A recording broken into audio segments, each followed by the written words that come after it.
Kenapa ya? Kok hanya Pak Jokowi saja yang mereka kejar ijazahnya? Kenapa pemimpin-pemimpin yang lalu itu kagak? Padahal mereka nggak pernah lihat ijazahnya Pak Karno, Pak Hatta, dan presiden-presiden yang lainnya. Tapi mereka percaya bahwasanya ijazah presiden-presiden yang lalu itu asli.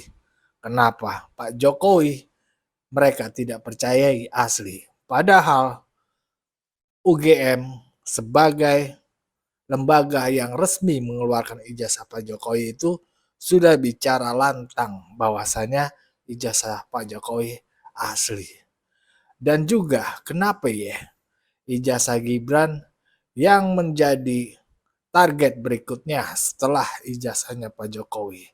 Padahal banyak orang-orang sukses di tempat kita yang menjadi pemimpin seperti contohnya salah satunya Pak Prabowo yang sekolahnya juga di luar negeri. Kenapa mereka kagak usik? Tentu itu jadi sebuah pertanyaan ya. Kalau memang ingin memperbaiki administrasi tentang pemilihan presiden atau tokoh untuk menjadi pemimpin kita, ya kudunya harus dicek itu semua. Bukan hanya Pak Jokowi dan juga Gibran. Kenapa ya mereka begitu? Walau kita tahu dan kita duga-duga kenapa mereka begitu. Tapi ini ada pandangan menarik dari Bung Teddy yang bisa membuat pencerahan akal kita menjadi lebih sehat. Kenapa sini golong-golongan mereka selalu nguber-nguber ya keluarganya Pak Jokowi? Kenapa? Nah, mari kita simak bersama videonya. Let's go, kita play. Pada kesempatan kali ini kita akan memperbincangkan tentang gugatan terkait dengan ijazah Wakil Presiden Gibran Rakabuming Raka. Nah, baru-baru ini itu ada gugatan dari seseorang bernama Subhan Palabang. Nah, ini menggugat Wakil Presiden Gibran sekaligus KPU terkait dengan ijazah sekolah menengah atas Mas Wapres nih. Nah, gugatan itu ditaksir senilai 125 triliun plus 10 juta. Ini wah, nilainya fantastis nih.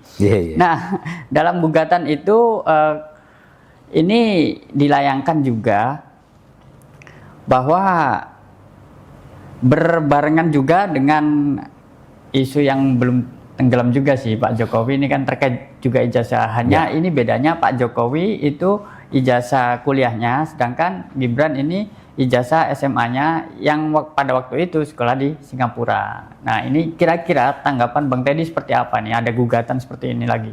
Ya, terima kasih Mas Habibie ya. Jadi dengan ada gugatan baru lagi ya, yang tadinya bapaknya, sekarang anaknya kan begitu kan? Ini kan masyarakat kan menangkapnya seperti itu. Habis bapaknya kok anaknya? Urusan bapaknya udah mau selesai gitu kan? Di mana pihak kepolisian juga sudah termasuk Puslap 4 ya sudah meneliti bahwa identik ya ijazahnya, dan para saksi-saksi juga sudah menyatakan itu identik.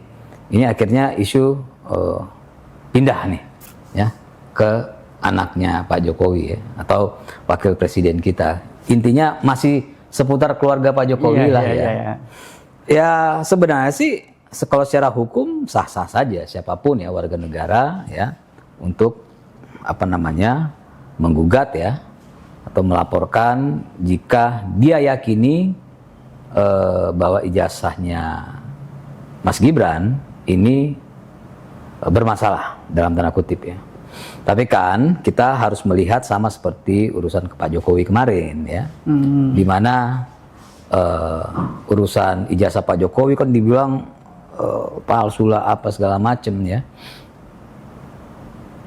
Intinya adalah Pak Jokowi itu karena punya kuasa di negara ini, artinya dia bisa mengatur dan memanipulasi. Padahal kalau kita mau berpikiran jernih ya, Pak Jokowi kan sebelumnya kan sebagai beliau adalah seorang pengusaha kayu, dan beliau setelah bisnisnya jalan, beliau ingin mengabdi di negeri ini menjadi wali kota. Ya beliau bukan siapa-siapa saat itu kan, ya bukan siapa-siapa. Dan bagaimana ceritanya ketika dia bukan siapa-siapa, terus dia memasukkan ijazah palsu, ya, yang oleh KPU kan pasti akan dicek and balance kan, bahwa benar nggak ijazahnya ini. Tentu dia akan cek ke kampusnya, dia akan cek ke dinas pendidikan, ya. Dan oleh KPUD saat itu beliau menjadi calon wali kota, dinyatakan itu nggak ada masalah kan. Ya artinya kalau mempermasalahkan urusan Pak Jokowi, ya pertama nih kita mempermasalahkan urusan Pak Jokowi, itu jangan dilihat ketika beliau maju menjadi calon presiden. Sebelum-sebelumnya berarti harusnya dicek dari awal gitu kan. Apalagi permasalahan ini kan muncul ketika Pak Jokowi mau masuk pada periode kedua menjadi calon presiden. Sekitar 2019 ya Bang. Dan ya pemirsa di sini ya harusnya melihat kenapa sih mereka hanya mempermasalahkan ijazah Pak Jokowi sebagai calon presiden, ya? Karena dengan mempermasalahkan ijazah Pak Jokowi sebagai calon presiden, framing yang mau dimunculkan adalah ini penguasa bisa mengatur segalanya. Ya harusnya balik dong, ya ketika beliau belum sebagai penguasa di negeri ini, ya seorang pengusaha kayu, ya yang mau mengabdi di negara ini maju menjadi calon wali kota gitu kan. Nah itu yang seharusnya dicek gitu kan. Apalagi sempat ya urusan Pak Jokowi ini dinyatakan bahwa tahun 2012 ketika mau maju jadi calon gubernur, ya itu ijazahnya ijazah bikinan di pramuka gitu kan. Nah itu pun sebenarnya secara logika sudah nggak masuk akal. Kenapa? Karena ketika 2012 itu mau maju jadi calon gubernur, itu kan ijazahnya kan sudah dipergunakan sebelumnya di Solo gitu kan. Nah kenapa hal ini tidak mereka bicarakan ketika waktu Pak Jokowi masih jadi calon wakil wali kota? Karena mereka tahu kalau itu dipermasalahkan, maka argumentasi mereka langsung gugur saat itu juga, ya. Ini kan permainan framing ya, framing seolah-olah Pak Jokowi tidak pernah jadi wali kota, tidak pernah jadi gubernur, tiba-tiba langsung jadi calon presiden. Seolah-olah gitu kan. Nah, kita akhirnya balik ke Mas Gibran. Begitupun Mas Gibran gitu kan. Kalau Mas Gibran sudah jelas di mana beliau waktu sebelum jadi calon wakil presiden, beliau adalah wali kota Solo gitu kan. Dan ketika beliau jadi wali kota Solo, ya termasuk orang-orang yang sekarang mempermasalahkan Pak Jokowi adalah orang-orang yang tahu bahwa yang mungkin bawa ijazahnya gitu kan ke KPUD gitu kan. Termasuk orang-orang yang mempermasalahkan urusan ijazah Pak Jokowi adalah orang-orang yang membawa ke KPUD di Solo, KPUD di Jakarta, DKI, sama KPU RI ketika jadi calon presiden. Orang-orang yang sama sebenarnya kan, yang harusnya kalau memang itu palsu ya dari awal dong mereka mengatakannya kan. Dan kalau bicara soal Mas Gibran, saya mengatakan dia nggak apa-apa. Itu hak orang untuk meragukan kan, sama seperti hak orang untuk meragukan ijazah Pak Jokowi. Ya biarkan proses hukum ini berjalan, dan saya melihat ini mau dibuat, framing ini mau dibuat seperti urusan Pak Jokowi, ya, dimana 90% framing, 10% bicara hukum. Nah, ini yang akan terjadi di Mas Gibran pun begitu, 90% bahkan 95% framing, 5% baru bicara soal hukum. Kalau coba soal hukum udah selesai sebenarnya. Kenapa? Ya karena dari KPUD sudah jelas, dari ketika beliau menjadi calon wakil presiden dari KPU RI sudah jelas verifikasi yang ada gitu kan.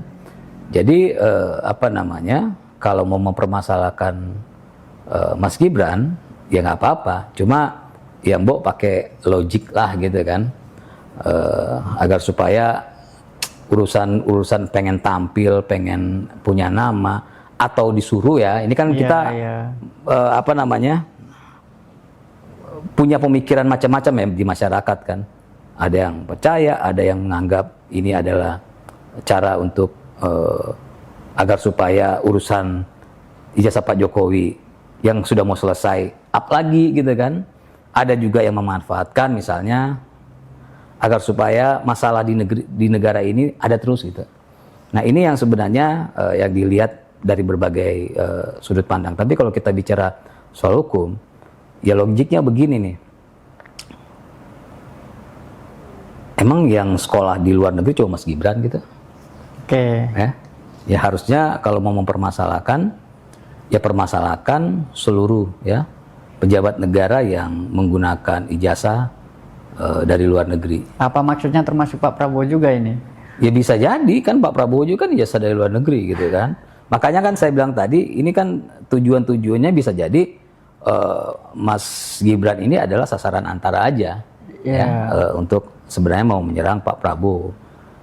Ya kita lihat lah. Tapi saya pastikan ya bahwa lebih banyak framingnya nanti 95% lebih banyak framingnya daripada bicara hukumnya. Nah ini indikasinya apa nih Bang kira-kira kok sudah bisa disebut framing dulu nih? Ya begini nih, kalau itu yang saya sampaikan tadi, kalau bicara hukum sudah selesai, ya artinya sudah diverifikasi di KPUD ketika jadi calon wali kota, sudah diverifikasi di KPU RI ketika menjadi calon wakil presiden. Nah, verifikasi itu kan tentu tidak sembarangan ya. Secara KPU itu ya dia harus mempertanggungjawabkan, dan ketika dia memverifikasi itu bukan verifikasi di ruangannya aja gitu kan, tapi benar-benar verifikasi sampai sampai untuk meyakinkan bahwa ini asli apa tidak gitu kan. Dan banyak kan di negara ini baik urusan kepala daerah maupun anggota dewan calon ya, itu KPUD masuk KPU RI itu menemukan kok yang namanya ijazah-ijazah yang palsu gitu kan. Artinya verifikasinya berjalan ya. Makanya kenapa kan kalau pertanyaan kenapa framing gitu kan? Ya memang akhirnya saya menyatakan 95% framing karena kalau urusan hukum udah selesai. Ya, masalah hukum udah selesai. Ini kan mau bicara framing aja. Termasuk gugat sampai triliunan ya. Itu kan itu bombastis kan. Itu kan artinya ada yang memang ingin diperhatikan ya. Ada yang ingin diperhatikan yang nggak masuk akal. Masa sampai ratusan triliun itu kan aneh aja. Cuma ya inilah mau dibangun framingnya ya, terlepas itu hak seseorang untuk menggugat, tapi kalau bicara framing ya kita sudah bisa lihat sampai dari ratusan gitu kan ya, belum statement setelah itu ada baru akhirnya muncul tuh ya orang-orang ngomongin ya soal terus ya memanas-manasi hal ini gitu kan. Dan coba kita lihat cuma 5% yang bicara hukum, selebihnya adalah framing. Ya, Oke Bang, kenapa ini sasarannya ini Mas Gibran? Kan kita tahu Pak Prabowo juga ijazahnya luar negeri ya. Kira-kira ada tendensi untuk meruntuhkan dominasi geng Solo di pemerintahan Pak Prabowo atau seperti apa itu? Kan geng Solo itu kan yang ciptakan mereka, ya. Jadi nggak pernah ada statement dari Pak Jokowi mengatakan kami dari geng Solo gitu kan. Tidak ada statement dari Pak Prabowo mengatakan ini menterinya menteri geng Solo, nggak ada. Jadi ya itu yang saya bilang framing kan, mereka yang ciptakan sendiri. Istilah-istilah ini mereka yang ciptakan, ya, mereka yang sebarluaskan. Akhirnya mereka mempercayai dan mereka emosi sendiri, gitu kan. Nah ini kan sering ya kita melihat seperti ini gitu kan. Mereka yang ciptakan sendiri, mereka yang yakini sendiri, dan akhirnya mereka marah-marah gitu. Padahal namanya geng Solo, namanya geng A, geng B dan C itu kan ciptaan mereka sendiri kan. Ya, jadi tidak perlu misalnya kalau saya yakin ketika Pak Jokowi ditanyain soal geng Solo, kata Pak Jokowi, ya saya nggak pernah ngomong gitu kan. Kan kalian yang ngomong begitu. Jadi ya silakan aja kalian berhalusinasi dengan pemikiran kalian. Nah, kalau bicara mengenai Pak Prabowo ya, lulusan ini juga kan, luar negeri, itu yang saya mengatakan, kenapa hanya Mas Gibran? Kenapa nggak sekalian Pak Prabowo? Presiden. Kenapa nggak sekalian anggota-anggota dewan? DPR. Ya, anggota dewan kan banyak tuh lulusan luar negeri kan? Kenapa nggak? Kenapa nggak kepala daerah yang lulusan luar negeri nggak dipermasalahkan? Itu, jadi kenapa hanya Gibran sih gitu? Seolah-olah Solo, arahnya ke Solo ya. Itu ya kan, akan saya ketemu kan, saya katakan framing itu ketemu kan? Artinya kalau orang bicara kepentingan bangsa dan negara, ingin agar administrasi ini baik, ya, tidak punya tendensi macam-macam, tidak punya kepentingan politik macam-macam, ya tentu dia akan minta, atau kalaupun mau menggugat, ya dia minta untuk diperiksa semuanya. Ya. Nah itu baru bisa dikatakan, oh ini orang yang memikirkan administrasi negara lebih terbuka, lebih baik dan segala macam. Nah kalau cuma satu orang kan jadi lucu, seolah-olah di negara ini cuma Mas Gibran yang sekolah di luar negeri gitu kan, lulusan luar negeri. Ya kan jadi seolah-olah seperti itu kan. Yeah. Dan seolah-olah di aturan di negara kita tidak boleh seseorang mau menjadi pejabat negara menggunakan ijazah dari luar negeri. Ada nggak itu? Kalau nggak ada artinya kan framing. Makanya kan saya bilang, kalau bicara hukum sudah selesai. Yeah. Ya, bicara hukum sudah selesai. Sekarang ya masyarakat harus tahu bahwa sekarang ini yang 95% itu adalah framing. Nah, ke depan kita akan melihat ya bagaimana mereka akan mengolah framing ini ya. Dari stasiun TV satu ke yang lain, dari podcast satu ke podcast yang lain, mereka dapat saya pastikan tidak akan membicarakan urusan hukum ya. Karena ketika urusan hukum dibicarakan, paling 5 menit sudah selesai di podcast. Dan itu kan tidak menarik ya. Apalagi kalau diundang di stasiun TV yang narasumbernya memang dipilih untuk yang suka berantem gitu kan, agar supaya supaya banyak yang nonton. Nah ini tentu akan menjadi rezeki ya bagi stasiun TV tersebut, karena dengan adanya hal ini, dengan adanya kasus ini, ya tadinya mereka bisa makan dari dari urusan Pak Jokowi, sekarang mereka dapat makan lagi dari urusan Mas Gibran. Ya sebenarnya Pak Jokowi dan Mas Gibran ini memberikan berkah lah bagi mereka. Oke Bang, ini kita geser ke KPU-nya nih Bang. Nah, akibat isu ini, KPU ini sampai-sampai disebut merahasiakan dokumen persyaratan Pilpres akibat isu ijazah Pak Jokowi dan Mas Gibran ini, karena ada sekitar 16 poin ya yang itu tidak dibuka. Hal itu tertuang dalam keputusan KPU nomor 731 tahun 2025. Ya. Ada 16 termasuk ijazah itu Bang.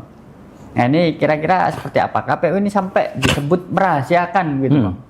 Ya, oke. Pasti kan akan ada cocokologi kan? Ya dong.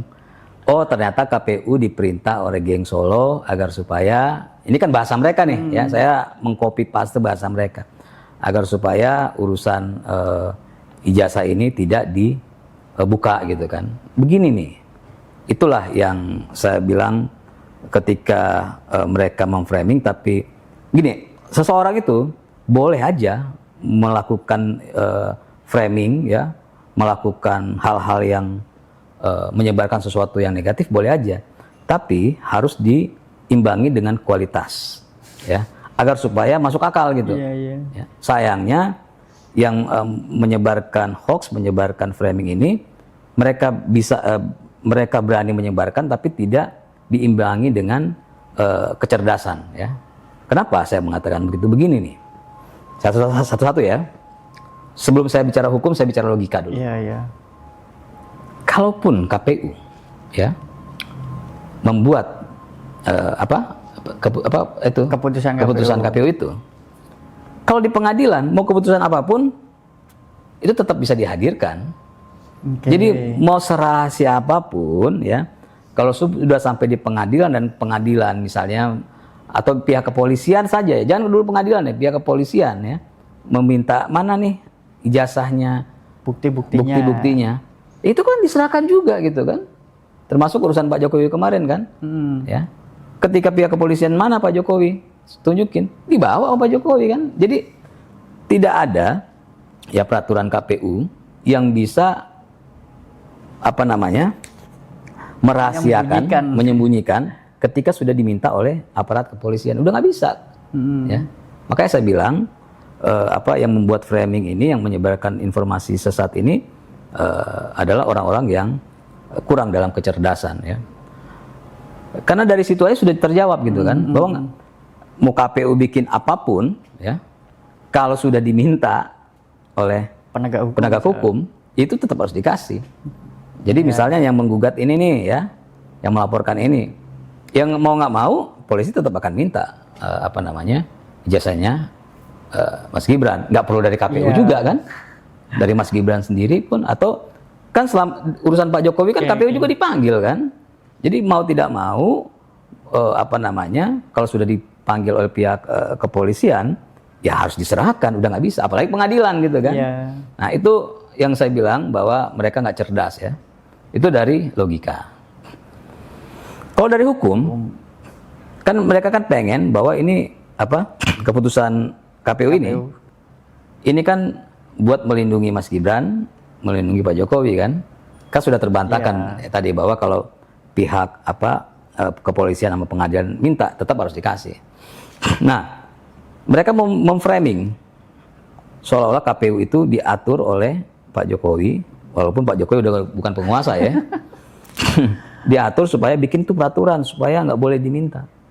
Harus tahu ya, KPU itu membuat peraturan, KPU itu tidak asal-asalan, dia harus punya cantolan.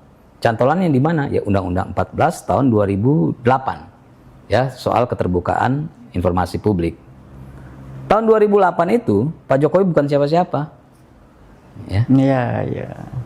Jadi KPU membuat peraturan ini berdasarkan Undang-Undang tahun 2008, di mana undang-undang itu bukan ditandatangani oleh Pak Jokowi, gitu, ya, masih Pak SBY, ya, dan Pak Jokowi bukan siapa-siapa di negeri ini saat itu. Lalu bagaimana caranya, ya, KPU membuat peraturan berdasarkan keinginan Jokowi, padahal apa namanya? Rujukannya adalah Undang-Undang tahun 2008. Nah, logika secara hukum pun ya yang memframing ini sudah jelas terbantahkan. Artinya mereka, ya itu saya bilang, saya nggak mau bilang bodoh tapi kurang cerdas ya. Menyebarkan sesuatu tapi mereka tidak punya kemampuan untuk membuat framing dengan baik gitu. Jadi jelas ya, dua ya. Secara logika dan secara hukum terbantahkan.